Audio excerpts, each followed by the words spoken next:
You know, hey, K-Dub, I'm going to roll with you on that because, okay, first of all, Chris Duhon? Really? Hey, Chris Duhon's like one of your best examples?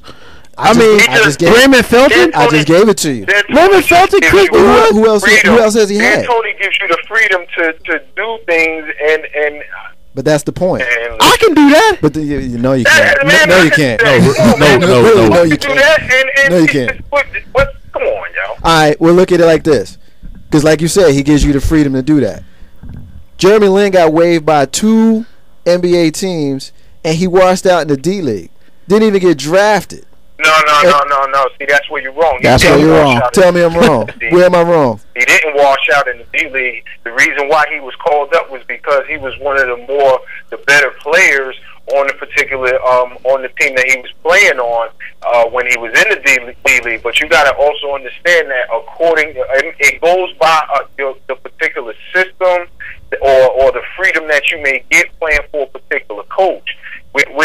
With Jeremy Lin, we already knew that at the end of he was about to get waived probably in a couple of days. Yeah, and now look. All right, well, let me ask you this: if Jeremy Lin, and forget about the fact that he's an Asian American and the whole, the hype behind the story, not just the story. If Jeremy Lin played for a different coach, even in New York, is Jeremy Lin doing the same things? No. The reason why Jeremy Lin is in the position where he was is because D'Antoni was desperate. First of all, you sign some old point guard who's terrible at this point. He's talking about Baron Davis. Baron Davis? He's talking about Baron Davis. Baron Davis last week. Right now, when's the last time Baron Davis showed you anything? He's been injured. Exactly. He's like 38 and he's hurt. He's 32 years old. And he looks like he's 38. He looks older than me. That's because you can't grow facial hair. But I'm saying, hold on, man.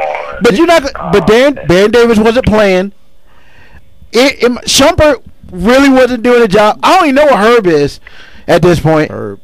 Well, who's the starting point guard at the beginning of the season? Oh, Tony Douglas. Where is Tony Douglas? Yeah, he's sitting in Jeremy Lin's old spot. Exactly. So at this point in time, D'Antoni had no choice. He had to go with Jeremy Lin. See, I already said that. I already made that point. But you can't. The point I'm making, and I'm standing by, is the fact that everybody else passed on this guy. And now he's in New York, and he's doing what he's doing. A lot of it has to do with the kind of system that the coach runs. And I'm asking, and I haven't heard anybody really say anything worthy of just proving my point. If Jeremy Lin, hold up, let me finish. Hold up, mic goes off. If Jeremy Lin was playing for a different coach, I need somebody to tell me that he would be doing the same things. Would he be doing the same things? That's all I need to know. Hold on, K-Dub, I got this one. Will he be doing the same things? Are we talking same situation? Probably. The reason when I say the same things, I mean he has the opportunity to start. That's all I'm asking. If you get the opportunity to start, then you start on the New York team that he came in with. I'm talking about in the NBA. You are a starter with a different coach.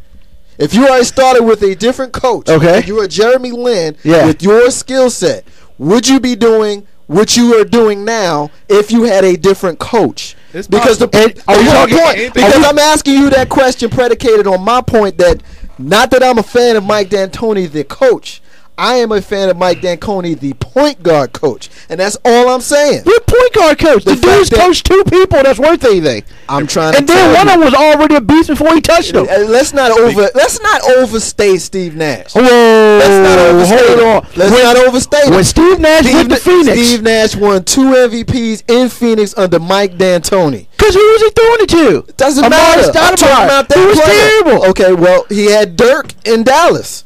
You're right. I know I'm right. But see, Dirk commanded the ball. Basically, when Steve Nash went to Phoenix, and Amari didn't? Hold on. The old Amari? That's the one before that Amari jump became now. somebody. The old one. Yeah, well, he could have jumped in.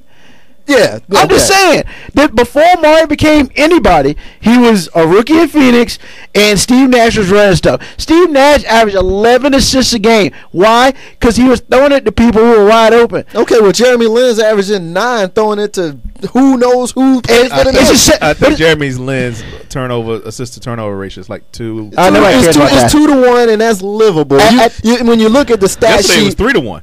Yeah. When you look at the stat sheet, you don't want to see 7 assists. But that night he had 7 turnovers. But that night he had 14 assists. But I can't allow you to sit here and give D'Antoni credit for basically something to say, hey, Steve Nash, I want you to come in here and I want you to pass these bums and maybe they'll make some shots. Because Steve Nash is by far the best player on that Phoenix team. So when he goes in the paint, 3 people on him. He was the equivalent of Kobe when you played him. Because Steve Nash will hit the open J, he'll hit the open 3, and if you really mess around, he'll mess up and do a looped around layup on you. So the city here. So you're disagreeing with me the fact that he turned him into a league MVP under that coach. If Alvin Gentry would have coached Steve Nash like he's doing now, he would have did the same thing. Yeah, but what about when D'Antoni left? Where's the MVP? He took Stoudemire with him. So Stoudemire made Steve Nash. Come on, man. When you have Stoudemire made Steve Nash? No, Steve Nash made Stoudemire. But you just said that D'Antoni left and took Stoudemire. Who's he throwing the ball to? Doesn't matter. Lopez's brother? I mean, really? Come on, man. You're not going to sit here. Oh, I'm sorry. He's throwing it to who is it? Channing Frye. Really? The dude doesn't step in the paint. Well, I'm just saying, the man. team fell apart when D'Antoni left. I will give you the team fell apart because they ain't playing no defense. Like New York doesn't play any defense. Well, I mean, and that's the difference between the New York with Lin and the New York without Lin. New York with Lin plays defense. I'm gonna have K-Dub jump in right there. K-Dub, tell us a little bit about New York and their defense. Hey, y'all caught me mid-bite, but look. Hey, listen, I'm going to just end it like this, man. I told you, numbers don't lie. It's really hard to say that the Knicks don't play defense when you're number 6 in the league. The only thing on the defensive end that they have to pick up is that they're in the bottom portion of the league as far as three-point percentage, as far as team shooting three-point percentage. But number 6 in the league, I don't know if you can still use that New York doesn't play defense as an argument.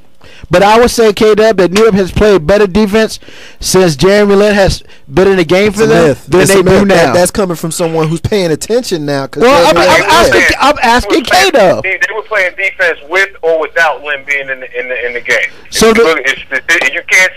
can't say that it's Lin bringing the defense because Lin has only played roughly 10 games, maybe 10 games. 10 games, which is less than the whole portion of the season that they play right now, which is they're 16 and 17. So you can't really say that. Well, Come one more time. How about saying this? There's only one team that the Knicks have played that has scored over 100 points since Lin has been playing, and that was last night, if I'm correct. And that's because they was hit threes, and that's got nothing to do with Lin. And has nothing to do with Lin. Well, I mean, if you're gonna shoot 60% from the 3-point line, I mean, what can you do about that? That means that Darren Williams was unconscious last night, and it didn't matter who was guarding him.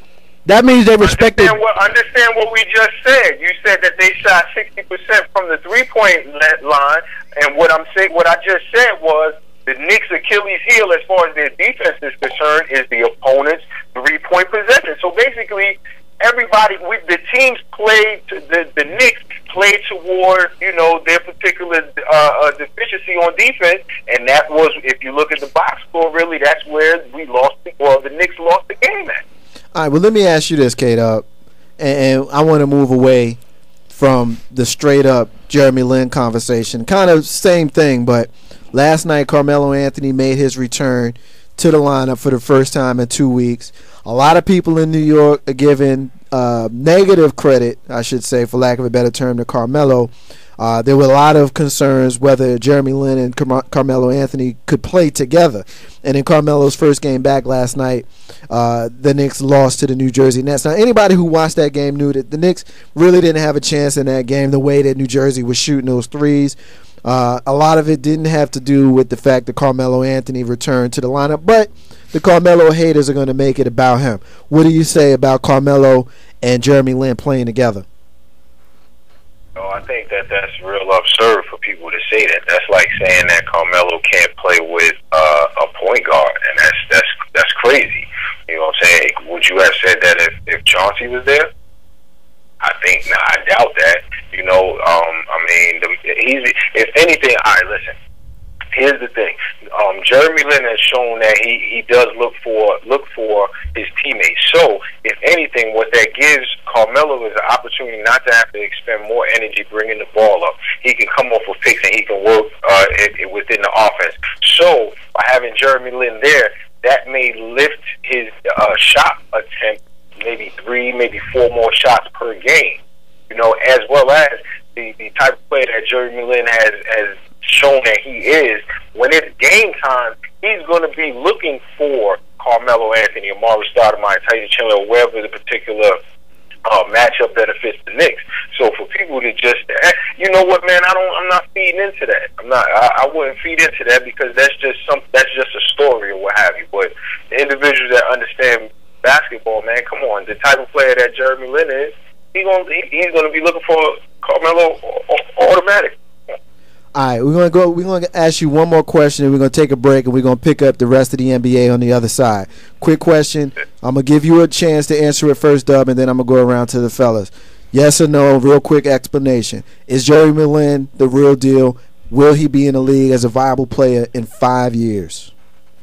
I say yes. Will he be in the league within 5 years? Yes, and he will be a contributing factor to whatever team, whether it be the Knicks or whoever it is. Yeah, that's to answer your question. Yeah. Big Rope. Yes, he is the master of the pick and roll. As long as you know how to do the pick and roll, you have a place to play in the NBA. All right. Well, Carlton Banks already put it out there. He agrees, and I think we all agree. Ironically, the man just didn't get drafted, but he came in the league. He showed in the last 10 games that he's a viable option at point guard, and I agree. I think he'll be there in 5 years. Ain't no half step in Marcus J. We'll be back in about 2 minutes.